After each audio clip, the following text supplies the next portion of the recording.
currently belong to a family of death, Right. which is the family of Adam. And Jesus Christ comes to be the father of a new family tree of everlasting. When you see that, you just go, oh, wow. Well, yeah. I want to belong to that. How can I belong to that family tree? Can I get adopted into that family tree? Do I have to earn my way to that family tree? Like, how do I get out of this current situation and get married into that?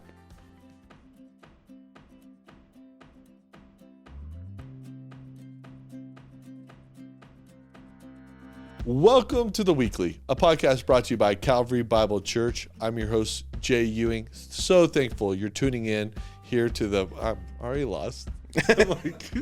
We're taking this start. Do me a favor. Go to calvarybible.com and click your campus and see what's happening, as Jay says, in your neck of the woods. No, we're not doing that. I'm going to hit this out of the park right here.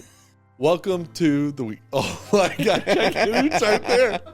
All right, friends, this is our ninth take. No. Welcome to The Weekly. I'm getting this. We're going to be here all day. A podcast brought to you by Calvary Bible Church. That's a good start. I liked my start. Welcome to The Weekly, a podcast brought to you by Calvary Bible Church. I'm your host, Jay Ewing. Thanks for tuning in. Like always, get connected and stay connected by visiting calvarybible.com. Click your campus and find out what's happening in your neck of the woods. As we approach the end of the year, there's so many ways in which you can step in here at Calvary. There's one thing that I would love Thomas to talk to you about because I have fumbled the ball too many times in this scenario that might be in some cuts after the podcast. Thomas, talk about sort of the end of the year fiscal year for here at Calvary. That's how I'm going to do it this time. He can't even talk. Oh my gosh. He was going to say that, man, this was like our ninth introduction. Maybe 10th. You know when you try to They run haven't gotten better. They haven't gotten better. They just got worse. I was like, I'm done with that. Jay, I think you've just done a lot of podcasting or a lot of speaking into a microphone recently. You know, actually, I wore out my voice a few weeks ago from hitting record for too many hours and not taking care of it. It's okay. It was worth it. Good. I'm You glad were to be going on to the say weekly with you. I know it's been a long time, man. It's been a really long time. We haven't sat down together like this. But talk about generosity at the end of the year, because there's so many ways in which people can be generous to so many great organizations. Yeah. I can't believe that's our intro. Yeah, it's good.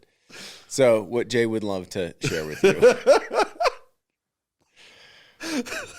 is that there are a lot of ways to be generous at the end of the year. Yes. We just thank you for considering Calvary as part of that end of the year generosity. Your gifts go so far in all the different ministries with kids and students, men and women, young and old, inside the church, outside the church, even globally. Yep. So thanks for considering an end of the year gift to Calvary Bible Church. Yeah, that's really good. That's why you're the senior pastor. I'm not right there. Also, we're in the heart of Advent, and we're giving 3 ways. I like to segue this. One of my favorite listeners, who gives me a lot of actually great feedback, is this your mom? You know, he sent me. Oh, okay. He sent me a screenshot of his wrap up in Spotify, the wrap. Oh yeah, and it was The Weekly, and then it was Crown Hill podcast. Yes. And I was like, listen, that weekly always better be on top, my friend. But in the heart of Advent, we are spending less. Yeah. Right? Yep. And we are asking Calvary to partner with us to give a great gift to Crown Hill, a church plant in the northern Denver metro area. Yeah. On Wheat Ridge with our great friends Mark and Patrick. Yeah. I'm so happy for them to have kicked off and launched services after a year of gatherings and praying and, you know, getting a team together, a launch team, and thinking through how to do it, find space. It's really cool that it has become real. Yeah. And so the heart of Advent's going to there. Yeah. Also to the updates that are much needed in the Calmia house. Yeah. And then also, what's the third way in which people will be praying? So we're seeing growth at Calvary on all 3 campuses. And we're just asking the Lord how best to accommodate space for everyone who's wanting to be at Calvary. we have a particular need in Erie where we've just run out of space and we continue to add services. And we're just asking the Lord what might be the next step to accommodate some of that growth. Maybe that might be, some facility expansion. It might be planting. That might be adding additional services. Who knows? Venues. I mean, I don't know. But I know that we have currently maxed out many of our spaces. And we're looking forward for Christmas Eve. How do you think it's going to land? We have 6 services in Erie. Yeah. Multiple services also in Boulder and in Thornton. Yep. But the shakeout's always interesting. It is always interesting. And this year we actually have Christmas Eve services. Yeah. And we did those in 2019, if I'm correct. Eve? Yeah. No, we've never done Eve. We've never done Eve. No. Wow, man, that's historic, actually. It is historic, yeah. Yeah. I'm curious if that will be overwhelmingly attended. Yeah. And then Christmas Eve. And then Christmas Eve will be yeah. Sparse. I don't know. I think it's just a unique position we find ourselves in here at Calvary with all 3 campuses having to extend services and to make sure there's seats available for people that want to be here for Christmas with us, as well as those who get invited to be with us here at Christmas. Right. I'm just super prayerful, actually, in the last week or so about the possibility of all those seats and all those campuses and all those services getting filled up. Yeah. To hear really just the gospel message, right? Mm-hmm. Of who Jesus is and why he matters to us at people of Calvary, why he matters to the people that get invited to Calvary. It's going to be fun. It's been a great season. I think for a lot of churches, in their imaginations, Christmas Eve is like a Super Bowl of sorts. Mm-hmm. Yeah, it's a great service, but it's one of many wonderful things that have happened this December. Right. I think of the Christmas brunch with the women on all campuses and how that orients us towards keeping Jesus at the centerpiece. Yep. Think about the kids' production in Erie and how that keeps our hearts connected to Jesus at the season. Think about carols and campfires that happened in Thornton and in Boulder. Yep. To be able to gather as a community and sing some really rich theological songs that we don't usually sing during the year. Yeah. That keeps us centered and oriented towards Jesus. And then, of course, Christmas Eve is kind of that last punctuation mark on, okay, before we step into tomorrow morning, we have tuned our hearts. Mm-hmm. But this whole season of Advent, you've really guided us through this year. Yeah, it was a unique season where we talked about Isaiah 9:6 being sort of the theme of the season. You and I were talking about how cool it would be to sort of understand all the names of Jesus. Actually, we can't in even an Advent devotional because there's so many names. But to pick and highlight some that really are unique and maybe distinctive to who he is and some characteristics that we don't usually imagine Jesus being was interesting. So August, really studying and prepping, and then starting to write in September and into October. It was hard to get into sort of the Christmas rhythm then. Yeah. But also it was really important to sort of connect the dots between why that title Jesus matters and then how that really applies to the Christmas season that I knew we would be in as a church. And it was quite the project. It's a big project because you wrote devotionals, right? And then you also spoke them. Yeah, we went. So you recorded them. November went to recording them. I'm super thankful. I mean, a big shout out to Mark for producing those, and then even Jessica for being the editor behind the scenes of my writing. It's it's a team effort around here at Calvary. Yeah, and it's not about actually who says what, it's about the team presenting sort of Jesus. Yeah. And, it was interesting too, because you get into these names of Jesus, like we're preaching in Isaiah 9:6, right? And you're like, there is so much robustness of who Jesus is that I'm reminded of the end of John. We can't tell you everything Jesus did. We don't have enough paper for that. Yeah. And you're like, gosh, is that a real true statement? Is that just a punctuation of a fictitious or a literary type thing? No, it's reality. Yeah. There's so many names of Jesus through the scriptures that you can never encapsulate all of them and get to the meaning of all of them, the depth. Yeah. And that's why being with Jesus and following him and learning about him is a lifelong project. So it was good. It's great. Yeah. It's actually really hard to write something like that, to record something like that, and then know people are actually listening and reading. Do you think more people have, I mean, from your feedback from others, do you think more people have engaged in it in its written form or in its spoken form? I don't know, actually. I'm unsure of that. I know that some people listen to it in the morning or read it in the morning. Some go around with their families to read it or listen to it, and then some actually fall asleep to it. It was great. That was a fun comment that someone had made. Like, I go to sleep listening to Jay. You know, it's par for the course. Yeah. Yeah. But it's, I don't know, it's so helpful because there's so much that's wrapped up in names. Yes. And you can think of like a formal name. You know, you think of like, my name Thomas. It's like, well, what does that mean? It's like doubter or twin. Like, okay, I don't know really how to apply that. But the names that are given to Jesus are very, very important because they not only reveal a name about him, but then what is it that he's actionably doing? Like, what is this characteristic of him? So even this week you were going through like advocate, I think, mediator. And so he has this name that actually tunes us into what is he doing that's actionable in our relationship with God. Yeah. And just to meditate on even the titles, right, of names. So you think of like the title of mother or father or brother. Right. Just hearing that title of somebody all of a sudden starts telling you like what you would imagine them to be, right? What they should be in that really high character, what that would be like to have that person in your life. So wonderful counselor. Right. You're getting counsel in the midst of your distress. Like mighty God. You preached that one on being the warrior God. Like when we're in distress and it feels like we have an adversary, even of darkness or despair in our life, to have one that addresses it, dispels it, right? Defeats it. Then this title this last week of Everlasting Father. Yeah. Yeah, let's actually, I would love to sort of talk about Wonderful Counselor and start there because what I discovered and actually thinking through it, I thought it'd be more about like the therapeutic side of God. Yeah.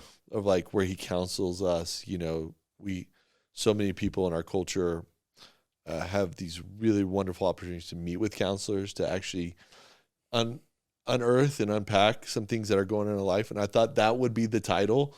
And it wasn't. It was more like Wonderful Counselor was like had a war type of you have someone who counsels you to be prepared for battle. Yeah. Like what you discovered and what did you discover that were like, man, that's really unique that I didn't know? Yeah, it was the gathering of your council, like your board, your cabinet, so to speak. Yeah. In order to understand the enemy and understand your, resources, to understand how to address, what's in front of you. I think that piece is like, oh, okay, that makes more sense. Right. Is when you're in the situation that Isaiah is describing them in, of like gloom, anguish, distress. Yeah, 734 BC, Assyria is marching south, picks up on the northern kingdom of Israel to conquer the southern kingdom. Yeah. And where does Israel often go in the moments of distress is to Egypt. Yep. Like this is like the hallmark. Yeah, that's right. It's like when they move away from God as their mighty God, as their counsel, when they're not trusting in him, they will often, biblical story is like run down to Egypt. And so God's revealing, no, don't do that. Like stick with me. I am the wonderful counselor. Like you want my insight, you want my strength, you want my presence with you. But I think that piece alone is like, okay, so when you're in that situation and you have a conquering army, I can't even imagine that. Yeah. I mean, like we live in the United States and honestly, like war is always something over there, right? Right. But can you imagine being in Israel, Palestine, Ukraine, Russia, in Sudan right now, Somalia? Right. It's like, no, it's in your backyard. Yeah. And like that constant threat of destruction, of death, of harm to you, your family, your community, the life that you've built. That's extremely unnerving. Yeah. And so to be in that situation and say, well, what do I do? Where do I seek counsel? It's like the one whom God has sent. Yep. And James 1, I think it's 5 maybe, 1:7. I have to look it up. It's like if any of you lacks wisdom, right, you're seeking that counsel, let him ask God, who gives generously without reproach. And just to be reminded that, okay, our God not only is the wise counsel, he actually desires to share that with you. Yep. So he's the source of it and a desire that you would know what's in his mind. Mm-hmm. And then he gives it to you without reproach, meaning like he doesn't belittle you. Right. Like you don't come to him and say, I'm in distress again. And he's like, well. Welcome back. Yeah. Well, look who's like, come back, you know? It's like, no, seek me. And I would love to share with you my understanding and my counsel, which is higher than yours. It's above yours. I see through the darkness. I see the end from the beginning. I'd love to share that with you. Yeah. When I was studying that word also, there's something resonating in the whole study of like, oh, this is what the book of Proverbs is all about. It was like Jesus is encapsulated all the book of Proverbs through who he is and what we see and read about him. It was sort of unique in that I didn't make that connection, but that was in the study of like, oh man, he's just the book of Proverbs and personified. Yeah. It's cool. Like in Proverbs, like Lady Wisdom is the personification of all creation. Right. It's like by Lady Wisdom is the world created. And then you see in the New Testament that's really another picture of Jesus Christ, who is the wisdom of God. Yep. It's like, okay. This is all coming together. Yeah, that's a really unique title. That's really cool. I think in Mighty God, the Hebrew word there is a very unique Hebrew word of El Gabor. And it's about like warrior God and or God warrior, how it would read. And uniquely enough, you don't think about Jesus being a warrior very often, especially in the first 4 gospel accounts. He never picks up a sword or violence or any of those type of things that we would have in our mind as warrior. However, Isaiah awakens us up to that he is a warrior, and you read in the book of Revelation quite a bit of this warrior King Jesus who will conquer the adversary in the final days, especially in like Revelation 19, where he sort of is on this white horse. And culturally, you and I would say our kids don't grow up with heroes that are warriors right now. It's not in our culture DNA of where we pick our warriors. But historically, humanity has always looked for warriors to be the saviors of their society or their hardship. And I just thought that was unique for a title of Jesus when it comes to Mighty God. It also, there's a hyperlink there that I thought we didn't talk about on Sunday, but Pharaoh is cast into the sea, right? The crossing of the Red Sea. And Moses says, the Lord is a warrior. And I love that he is fighting on the behalf of his people constantly. Which is people need to be reminded of. It's like when you've left God, you've left the source of your strength. Right. Like he's the one that goes before them. He's the one that fights their battles. He's the one that conquers the enemies. Like in time and time again, we see the people of God go out and with like unusual form. Yeah. Blowing trumpets, shattering clay pots. Yep.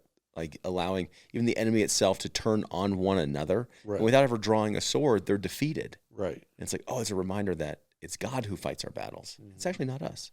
Right. Yeah, it is who, and he's fights our battles, but he's also fighting our battles today, but he's already won the war. I love that in Colossians. It's like, okay, so his warrior God, Jesus Christ, he puts up to public shame, right? He's undoing the powers and the principalities. And how does he do that? By the cross. Right. And so it looks like defeat, but he's actually the warrior over. That's where it's like through death into life. Right. He actually disarms all of their ammunition. And so, they're like a a dog with a loud bark, but they really don't have any bite. Totally. I would encourage, I mean, you're talking about Christmas and movies. The great Christmas movie is The Lion, Witch, and the Wardrobe. And I love how C.S. Lewis spins the tale with Aslan of him on the stone table and meekness giving up himself. And, you know, Lewis has this great line about when he resurrects, he's the Christ figure in the literature, but it's like there was deeper magic. And I love that line. Yeah. That Jesus, when he went to the cross, there was greater significance than we would even possibly imagine of how he would disarm and actually conquer through his warrior mentality, all those things. Yeah, C.S. Lewis has a ton of depth in that. Often I think, though, is like, what is Turkish delight? Like, I don't know if I've ever had Turkish delight. Yeah. I mean, Edmund like sells out his whole family for it. Is it that good? You know, it's quite funny. I mean, it's just put in whatever you would sell out your family for in that moment, in the metaphor. Yeah, that's true. Yeah. Okay, and then we had, this is the strangest, maybe the strangest out of Isaiah 9:6 title of Everlasting Father. And you did a great job of saying, because it's strange because we have a Trinitarian idea of how the Godhead works, right? There's the Father God, and then there's Jesus, and then there's the Spirit. How can he be the everlasting Father when there's already a Father in the Godhead? Right. And I don't think Isaiah is trying to give like a theological treatise of the Trinity. Though it's interesting because even in those titles, you have like wisdom. Yep. Right. So the Spirit of wisdom. You do have mighty God. Uh-huh. You do have everlasting Father and Prince of Peace. It's like, okay, you could associate them with individual members of the Trinity, but really it's like the Trinity in its whole is taking on form. Yep. I think that's what's described there. But That's yeah, right. it is a little bit less intuitive because you can imagine, you know, in Luke 2, when the angels declare, you know, good news of great joy is a Savior is born today, that peace with God and amongst men with whom he's pleased. Like, oh, yeah, that's Jesus. He's the Prince of Peace. We'll look at more this week. Everlasting Father, I don't get it. Yeah. You know? And when I went to write that devotional for last Sunday, I totally missed an aspect which you picked out. And I was like, oh, that's really good. And talk about sort of the Romans idea of the new Adam. Oh, the new Adam. Yeah, so I think when he says everlasting Father, I think in one sense, it is Jesus who has the same character as the Father. Mm-hmm. So like when we looked at John, he's everlasting Father in the sense of as it's been revealed that God is Father. So think about all that compassion and mercy, the protection and presence, as the Father has revealed himself to be. So Jesus reveals him to us. So John, if you've seen me, you've seen the Father. Mm-hmm. So in a sense of the child that is to come is in the same character and likeness as God himself, because it is the Son of God who reflects the Father to us. That's one aspect. That second aspect of his cause, like the biblical sense of origin is described as father of something. Right. So Father Abraham had many sons, right? So okay, the origin of this story of Israel kind of comes to the father Abraham. Mm-hmm. The father of lies is the devil. Right. The father of every good and perfect gift is the father of lights of above. And then, so the question is like, what is Jesus the father of? And like, what is he the origin of? What's he the beginning of? And it's the father of everlasting. So he's the father of everlasting life. He's the beginning of the family of everlasting that doesn't end, which is amazing because we currently belong to a family of death, right? Which is the family of Adam. So all who are born into humanity are born from the beginning, which is Adam and Eve, Adam being the figurehead of the family, mm-hmm. Eve being the mother, like the giver of all life. But that's the family tree that we belong to, is the family of death. Yeah. And Jesus Christ comes to be the father of a new family tree of everlasting. Yeah. He's the new Adam. New Adam. Yeah. It's Romans 5 and 6 right there. Which is like, I don't know. When you see that, you just go, oh, wow. Yeah. I want to belong to that. How can I belong to that family tree? Can I get adopted into that family tree? Do I have to earn my way to that family tree? Like, how do I get out of this current situation and get married into that? Right. And Romans 6 says when you get buried with him, you become in that family. Yeah.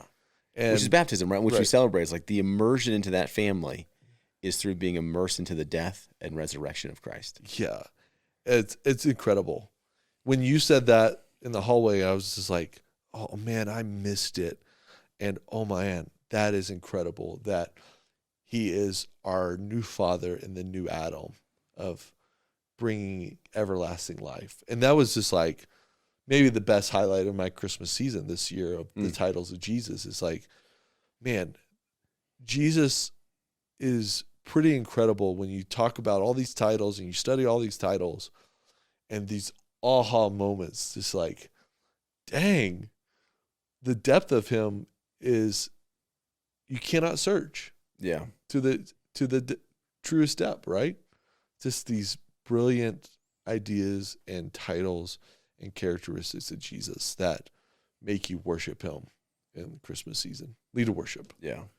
I think for me this year was actually the third part of this week's sermon, which was not intuitive to me when I began to study it, which is just the title that he is the Father everlasting, meaning, and we quoted Spurgeon, he's the one that revealed it. You can't unfather Christ, which means you can't unchild us. It's like, so if you are in that family tree, you're never going to be abandoned from that family tree. Yeah. Because his fathering requires a childing. And so my security in the family is that he will always be father, the same yesterday, today, and forever. So that means I will always be child. Yep. He's never going to get in a bad mood or get grumpy and like kick me out of the family in some eternity future. Yeah. Oh, that actually brings a lot of rest.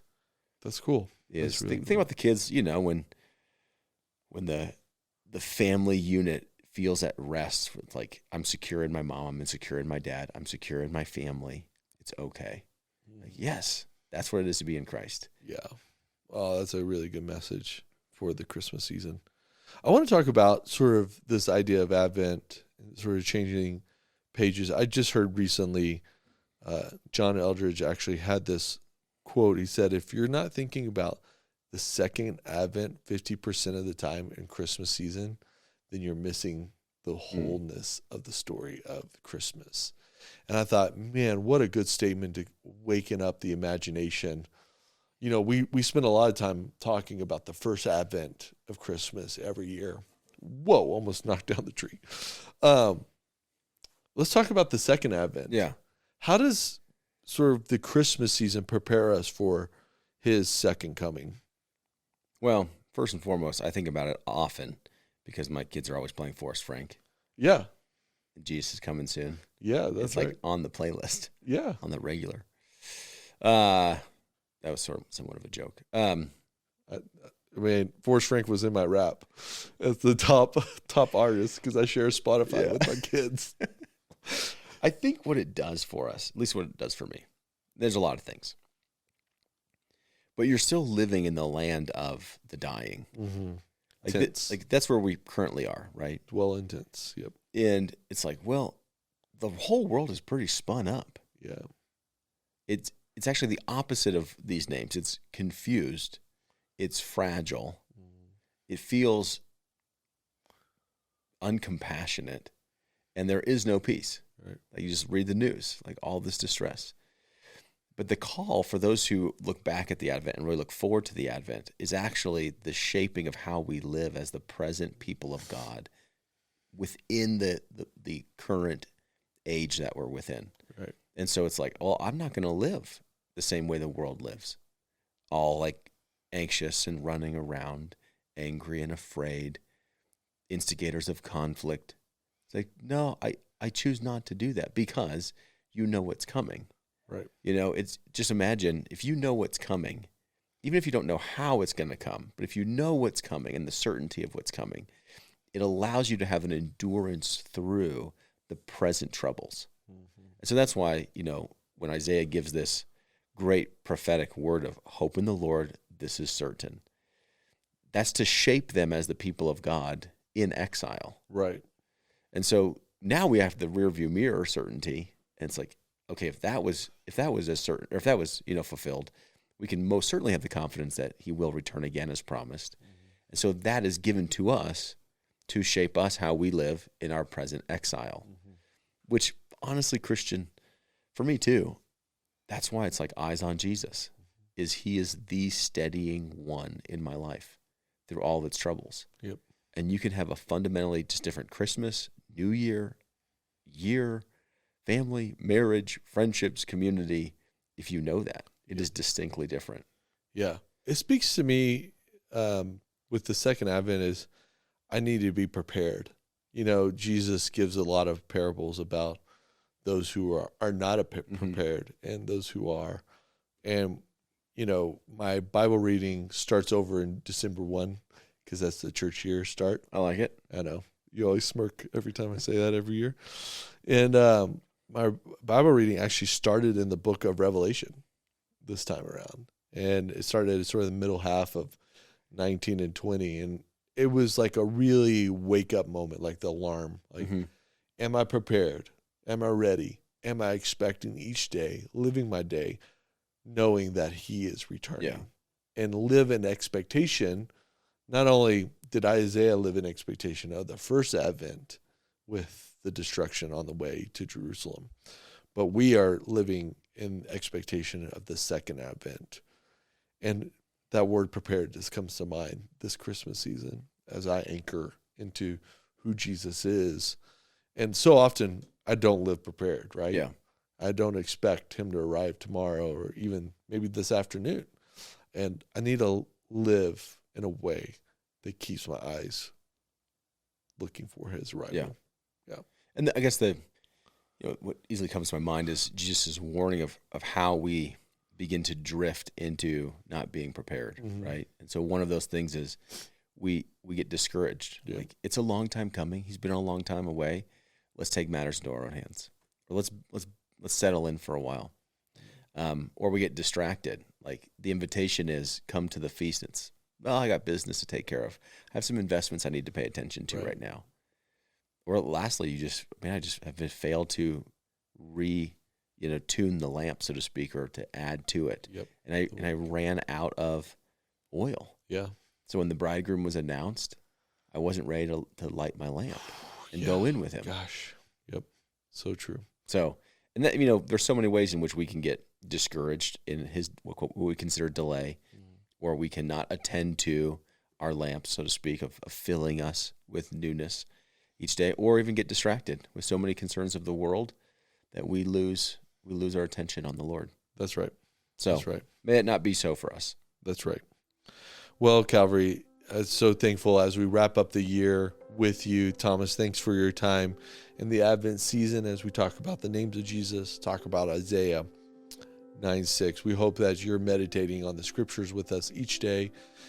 Also, just know that we look forward to even the coming week of gathering and all these services and being unified by the Spirit himself, of our commitment to each other to remain faithful, to be the embodiment of Jesus Christ in our world today.